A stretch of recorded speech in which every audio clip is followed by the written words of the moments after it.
How's it going, everybody? Welcome back to another episode here on the channel. Today, we are digressing from our usual content, as you can very obviously see. So, we're gonna get right into it. What is that? I'll tell you what this is. This is the Winchester Model 12. I watched a lot of gun videos for the sake of this video and for safety. The chamber is open, and looking and feeling, this gun is completely unloaded, and we will leave it on an open chamber, safety on, for the remainder of this video for safety. Safety is the #1 priority in my life. I was in the market for a good, reliable, used shotgun for multi-purpose. Going out, shooting, clay pigeons, you know, having recreational fun like that, going upland bird hunting, a little bit of home defense. I'm not super worried. We live in like a decent area, so I wasn't super worried about this, but it's nicer to have something than to have nothing at all. This gives me a little more peace of mind when I sleep at night. But that's just my personal preference. Not everybody feels that way, and that's okay. I was going along, I was like searching far and wide, looking for basically a unicorn in this sea of where I'm at. I was really looking for something like an older 870, or like a used Mossberg 500 or 590, something along those lines, just because there's a huge aftermarket accessories and everything like that for them. Lots of parts out there, and going through the gun shops, those are super hard to find right now, just because of the state of what the USA is in right now. It's really hard to find used firearms at, you know, a more affordable price. I'm not going to spend an arm and a leg on just an 870.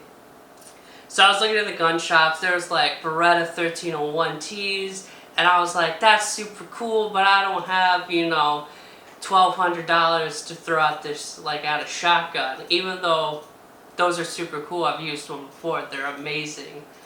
And then there's the other side of it. So there's the really nice, good quality guns like Benelli's, Berettas, things of that nature. And then there was the opposite side. There was the piece of shit Turkish-made shotguns, and that's kind of what this local gun shop was pushing me towards. They were just trying to make a sale. They weren't necessarily like catering to what I wanted. And I just so happened, out of the corner of my eye when I was glancing through the racks, because this was nowhere near the shotguns. This was like on the end of the rack with like next to an AK, and I caught it out of the corner of my eye, and I was like, "Sir, what's that?" And he's like, "Oh yeah, here's this like Winchester Model 12." And I had to think about it for a while. I looked at some stuff because I wasn't super familiar with this firearm as of yet. I texted my trusted friends and advisors, and they were like, grab this gun. Like, if it's in good shape, pick it up. You're getting a steal. So I picked this up for about $320. The only thing wrong with this gun, since this gun was made in 1963, the only thing wrong with it had very normal wear and tear for a gun that's 58 years old. The only thing it was missing is this right here. That right there. So that pin that pushes out and which takes the gun apart.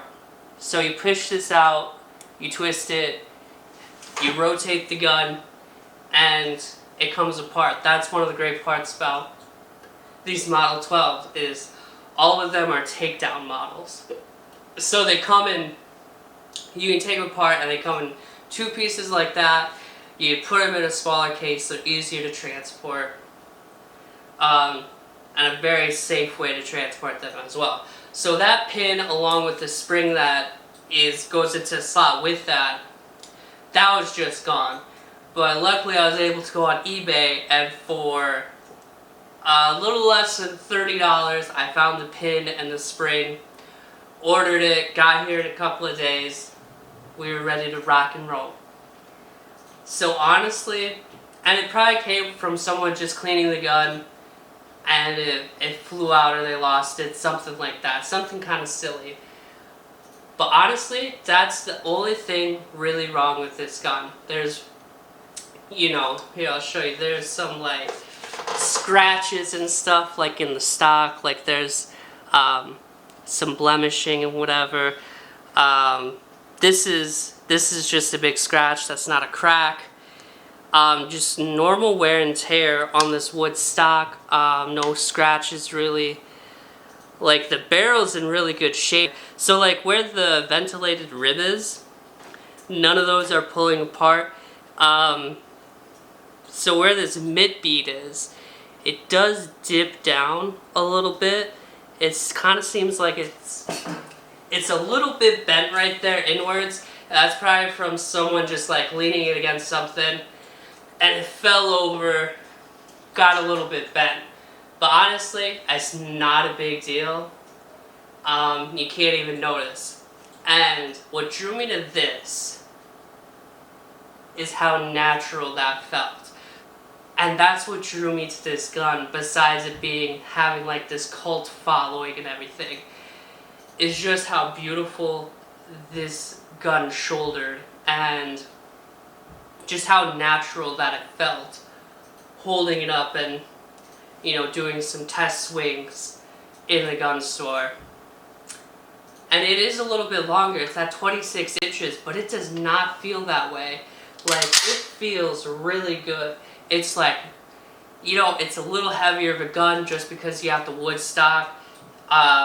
This was before like newer manufacturing practices, that pre-64 era. Like 870s are made now. Before that, where these were like forged and, really had a lot of craftsmanship to them, in my opinion. But the 870 did end up replacing this just because this was more expensive to make. Also, a cool thing about these Model 12s is this came after the Winchester 1897. So the Winchester 1897 and the Winchester Model 12 both saw use in war as trench guns. And what's cool about this is those early pump-action shotguns did not come with a disconnector inside them. So what does that mean? So that means I pull the trigger and I continue to hold the trigger down and I slide the action forward. Right when that slide locks, it's going to fire another round. I can eject the shell, keep holding in the trigger, slide another one into the chamber. The action locks, and you'll fire another shell. And you can just do that as fast as you can. Oh, also, like I was saying, honestly, for how old this gun is, a lot of these guns that are very used, so all of the bluing where your forearm is pumping that action, that bluing, a lot of that bluing, as you can see, is still intact. If this was very used, a lot of that bluing would be gone, but a lot of it is still there. This looks less used than my 870, and I've put thousands of rounds through my 870. So like I was saying about 870s, Mossberg 500s, so those have a big aftermarket and different, different parts that you can get. Those markets are huge for getting aftermarket accessories. Since this is no longer made, like, you can get parts for the gun. Like, I found, the pin, but that's something super easy to find.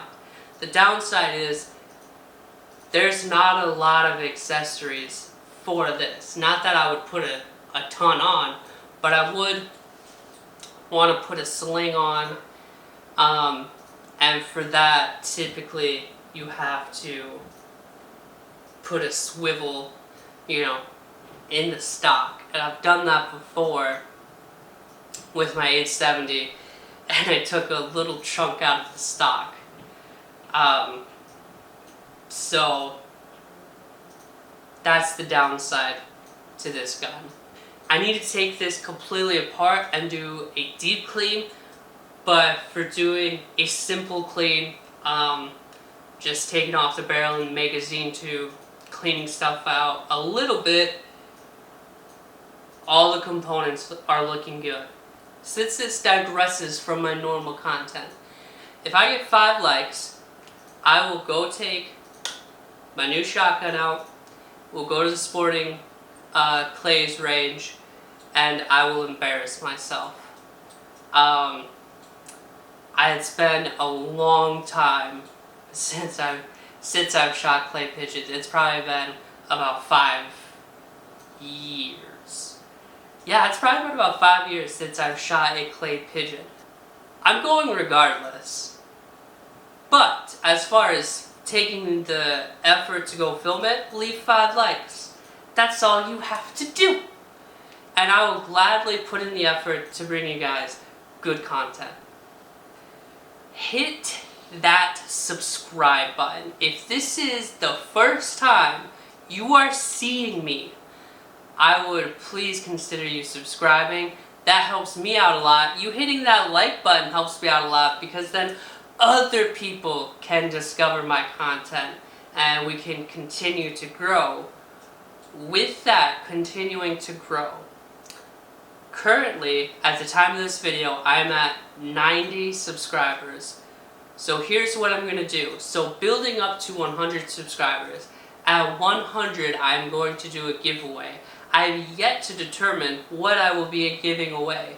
It will probably be a custom lure from me that I personally hand carve out and paint and everything and ship it directly to you if you win. I'm very excited about that. I want to hit 100 subscribers.